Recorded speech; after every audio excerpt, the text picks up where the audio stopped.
Hey everybody, welcome into another edition of Make Every Second Count Live with me, your host and international award-winning Make Every Second Count speaker, Jeff Marconette Jr. Now, I ask you guys if you would please share this out because we're going to be showing you that what happens in your future does not have to determine or what happens to you in your past does not have to determine your future. And I want everybody to realize that they can accomplish anything. Whatever happens in the past doesn't really matter.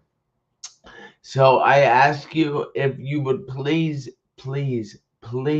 share this episode out. Invite as many people as you can to watch it. Don't forget you can tag people in your comments and make sure you give us all kinds of thumbs up, hearts, and smiley faces, frowny faces, cry faces.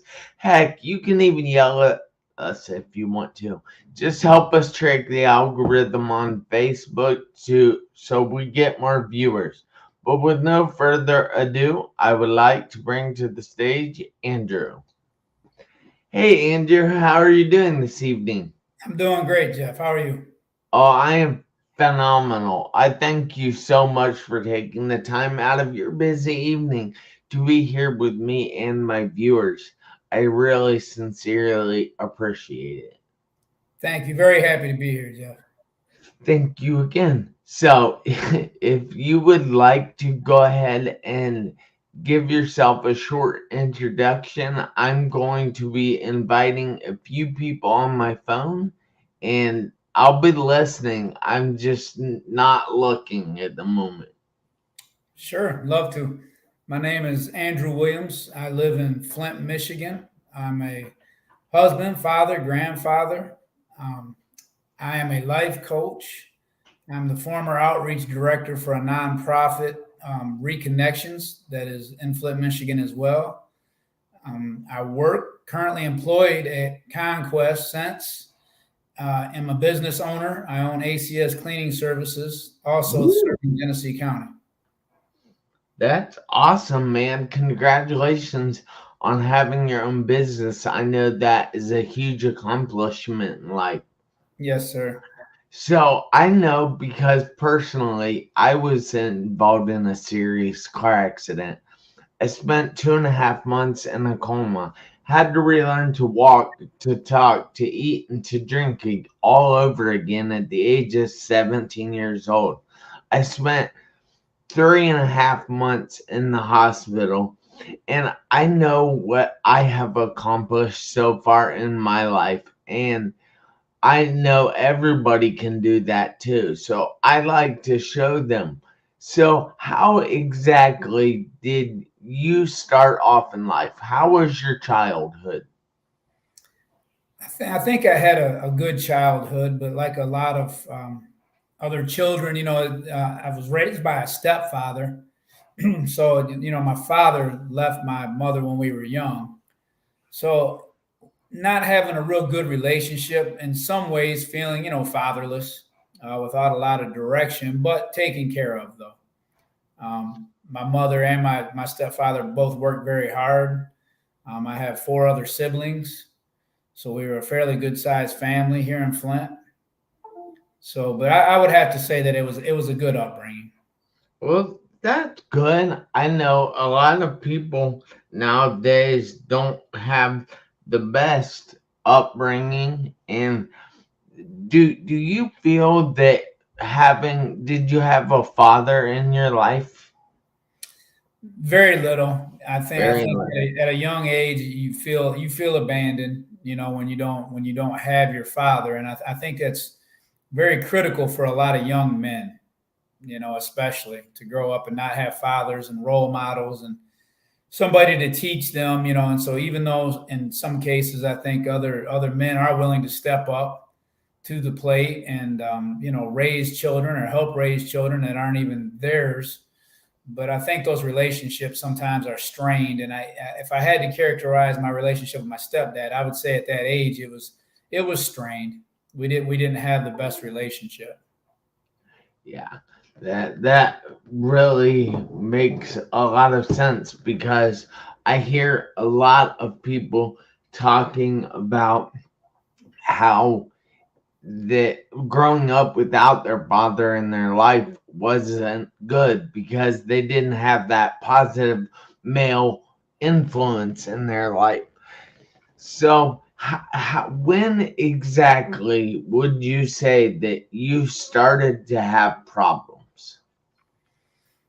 I would say in my very early teenage years, 13, 14, when I And, started having problems. and what happened then?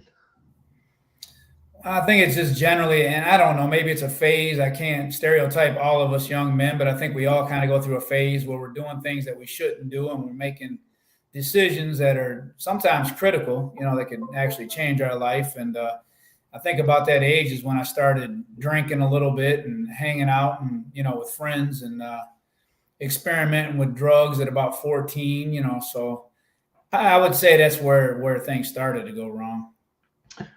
All right. So, did you have any positive role models in your life or any friends that you wanted to be like, and did those affect you in a positive or negative way? At that time in my life, there was nobody, Jeff, that I could really think of. And I think this is sad, but there's just really was nobody I could look up to in my life at that time. There was nobody I really wanted to emulate. I think peer pressure, maybe some of the crowd and some of the individuals I was hanging around, I thought I would like to be like, um, which, that wouldn't have been a good example. But yeah, there was nobody that really stood out. There was nobody that I really idolized or thought that I would want to be at that age. Wow, that's crazy. Yeah. So I was saying a little bit of my story earlier, and I know that oftentimes in life we have to grow through something. Now, I don't just say go through something because I think when you are, as I say, going through those things, you are learning how to grow, how to be more in your life. So, is there any situations that you had to grow through? It's something that was major in my life, and I like the premise of your show. That's why I love being on here because I really do believe, even in your situation, it's 1 second that changes your life. Yeah. Just one second can change anybody's life, whether it's a decision, a circumstance, or in your case, the car accident. In mine, it was a series of bad decisions, but it actually ended up being a second.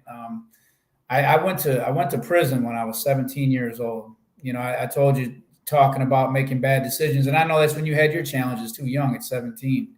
Yeah. And I spent 26 and a half years. So from the age of 17 until the age of about 44 years old, I spent in the Michigan Department of Corrections. Wow. So that was when you asked me, I guess if there was something to overcome, that was a big one. Wow. How was that like going to prison at the age of 17? A lot of words could describe it, Jeff, but I mean, at that age, at 17, I received a sentence of 32 to 50 years. And so some of the words I can give you is just hopeless. You just don't see the end. At 17, you can't imagine being incarcerated and locked up until you're, mid 40s. So there was a lot of emotions. I mean, scary. There's fear, because you don't know what you're going into and whether you will get through it. So there were a lot of emotions, and I would say most of them probably negative. I mean, all of it had to do with being separated from family, friends, going into a whole different world when you're in prison, as you can imagine, totally different culture. And so there was a lot of adjustments that I had to make. And so I would say not good at that age. I can't, I wasn't finding a lot of positives about that at that time. Yeah. How did you spend most of your time when you were in prison?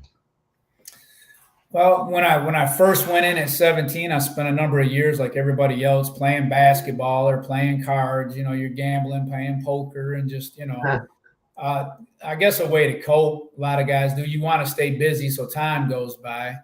But as I got through, and it was probably about 10 years in, is when a lot of changes in my life. There was some big shifts, and a lot of my time after that was spent in study, personal development, business, and just looking at things and thinking about my future and planning my future.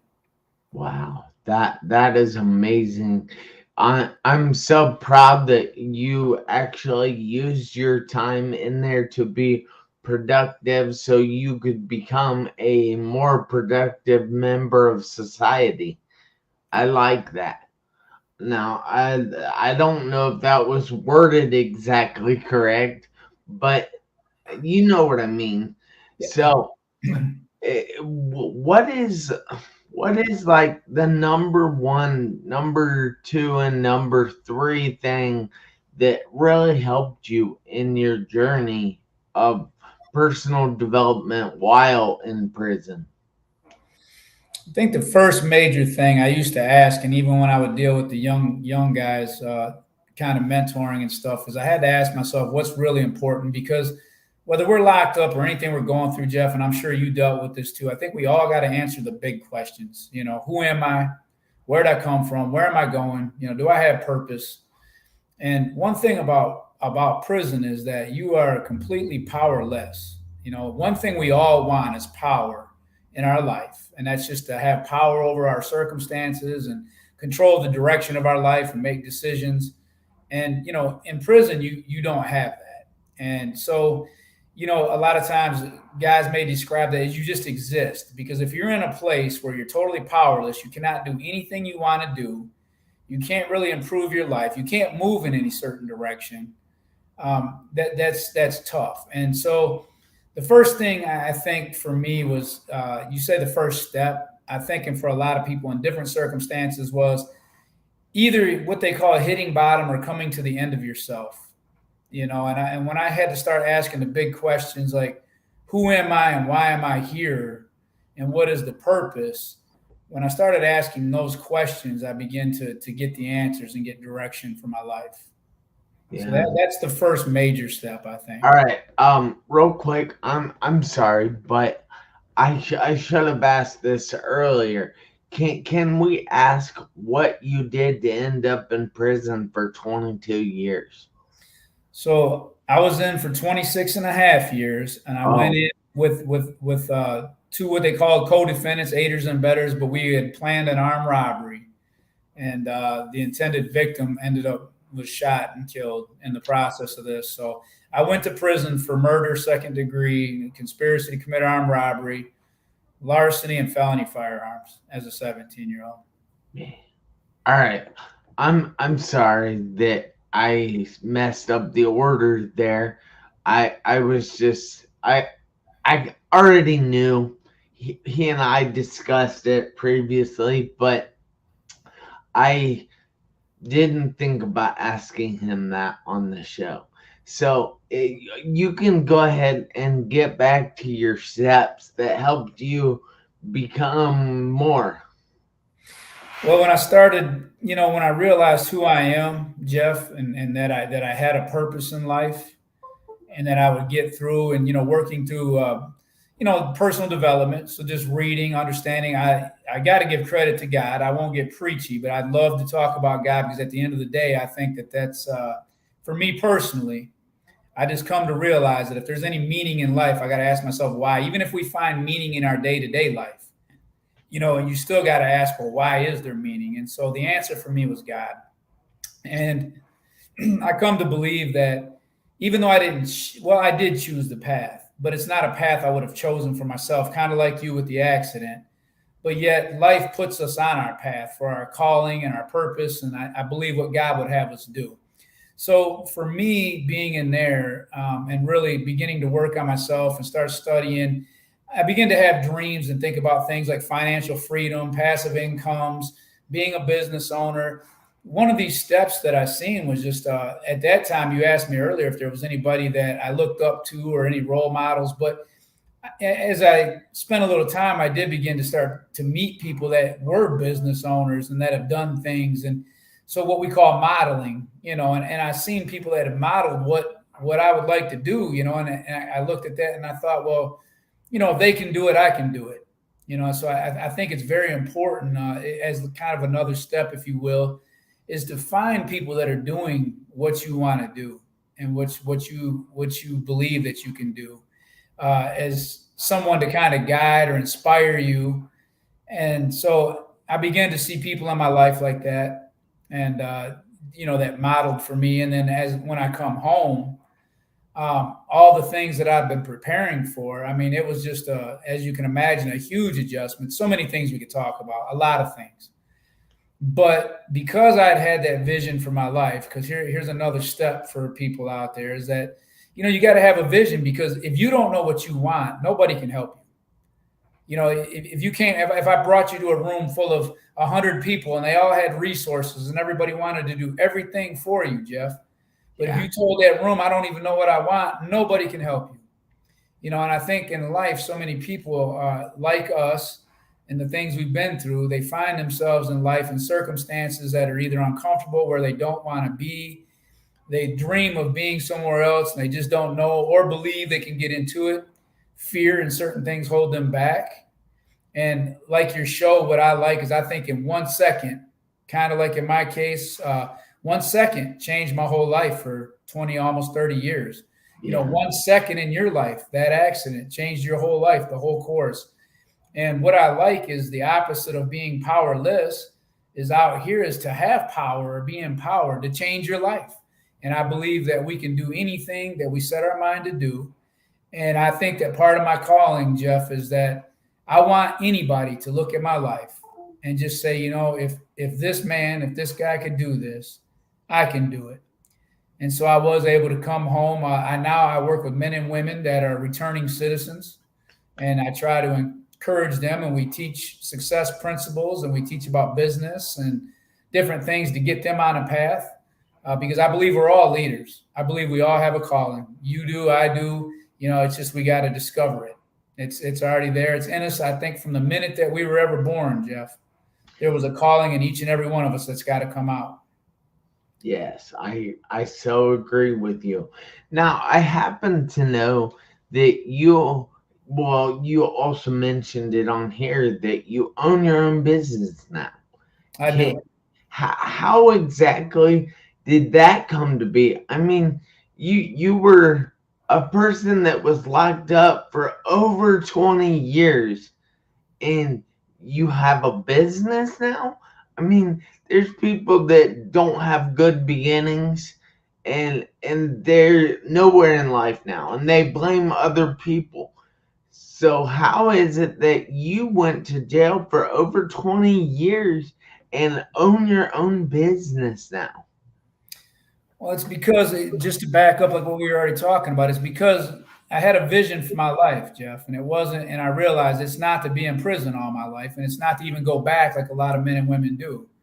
But I had a vision that I focused on, and this is the thing about having a vision for your life, and you know this too. You know this as well. So do your listeners. Is that when you know what you want, when you see things in life, opportunities come. When you're looking and you recognize them, and that's part of being an entrepreneur and a businessman, anyways, to recognize opportunities. And so when you ask how, it's I did the work of studying. I studied, read up on business, and understood things that I'm going to need. I took some accounting classes, different things. And when the opportunity come to start a cleaning business, I took that. And then after that, it's all hard work. I've had 3 jobs in the business at the same time, and that's no exaggeration. Other people are at the beach, you're working, but it's a continual process of working on yourself, working on your business, knowing where you want to be. And, so even now I have goals and I know what I want to do. And so it's going to continue, and as that moves forward, I'll continue to see out like you, I'll see opportunities and I'm going to take them. And I just, at the end of the day, I believe it's my calling, number one, to glorify God with my life. But again, like I was telling you, I want other people to see that If I can do it, you can do it. So I've had a business. I was released in 2018, September, after 26 and a half years. I started a business January 2019. And it's been going since then, and it's doing well. And what was the number one challenge that you had in starting the business? Well, it's still a challenge for me because unfortunately, so when I meet people, Jeff, they would never know where I've been. Thank God for that. As I go out into the community and stuff, nobody would ever guess where I've been or my past, like you said, like with the show. But there still is that stigma of anytime somebody finds out, just like your viewers might say, "Wow, this guy was in prison," and there's just that stigma of men and women that have been in prison. And so there's legalities. I mean, there's things that I can't. I'm not going to say can't. You get around. If you want to do it, you're going to find a way. Yeah. But I still, when you go in, there's certain accounts I can't get. There's certain things I can't clean. I can do the best job in the world, and because of my past, I'm always going to be judged by that, by society. So I think it's important in my life and others that are doing the same things here is to break down some of those barriers, and that's part of what I'm trying to do with my life. As I go in, so people can see that we all are redeemable. Every human being has value. And one thing that people that I speak with and groups that I talk to, it doesn't matter even if they haven't been in prison. A lot of them, they know they've made mistakes, and a lot of them and some of them even know that they probably should have been incarcerated, but they haven't. And so the people that understand that they understand the value of second chances. Yeah. You see a lot of people out there. I'm not saying me because I'm not stepping up to the plate for this, but a lot of the people out there have done something wrong in their life. Yep. And the only difference between you and them is they haven't been caught. Yeah. You were caught. So I don't think it's right for people to judge anyone in the world, and especially like you're having issues getting certain clients or getting certain accounts or whatever you want to say. And I think I know it's not really going to be possible because it's going to be extremely hard to break that stigma. Yeah. But I think you served your time. Yeah. You shouldn't be judged for that because you used your time productively. You actually grew through that experience and learned what not to do, and you learned what you were going to do. Yeah. And people want to judge you for that. I don't understand that. I just consider the source, Jeff. I understand it. Can we say that? So, I mean, it's fair. I understand people and I can understand why they would. But just in my life, Jeff, I'm happy.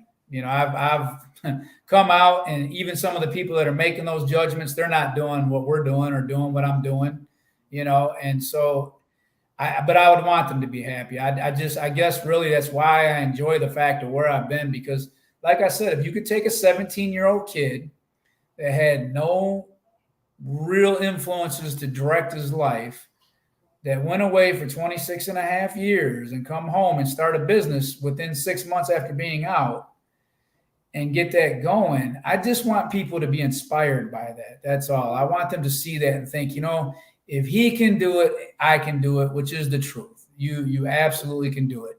I challenge some of the men and women that we teach and that we talk with at the nonprofit. When you can push your chair out and stand up and tell me you're doing everything you want to do in life, because that's, to me, is success. It means a lot of different things to different people.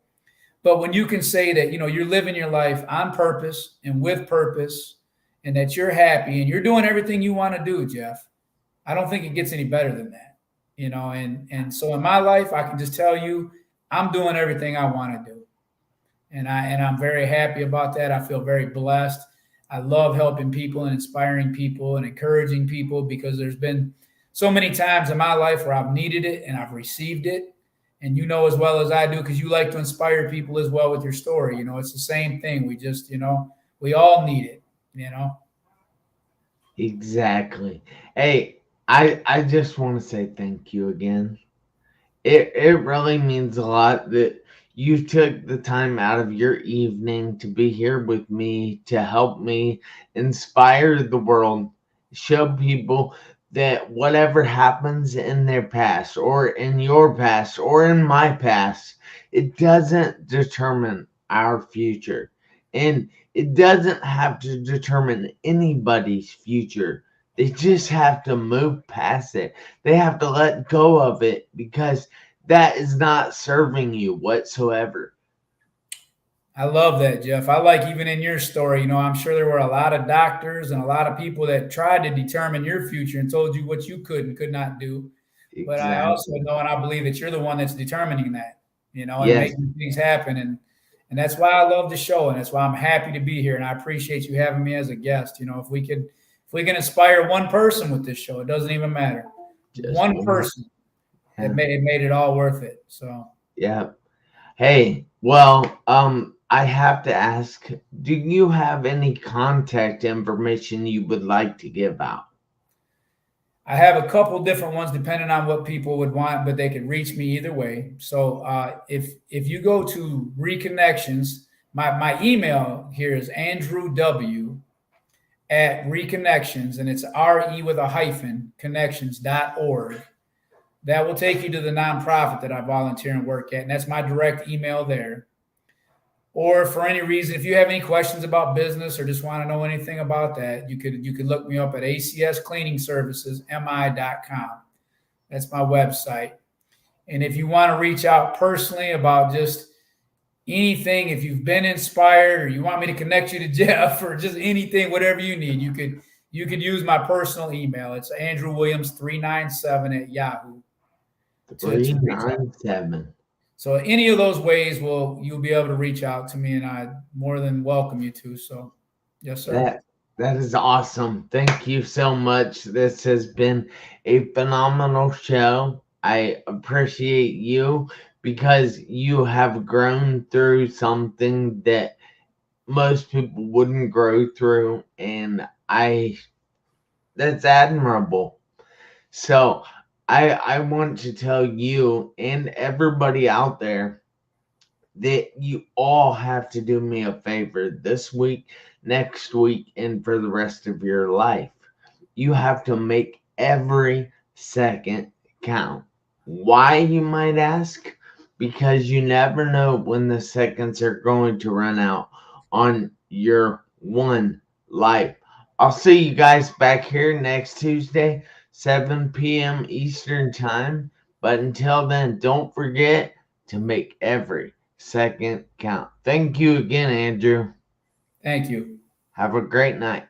You too. Bye. Bye.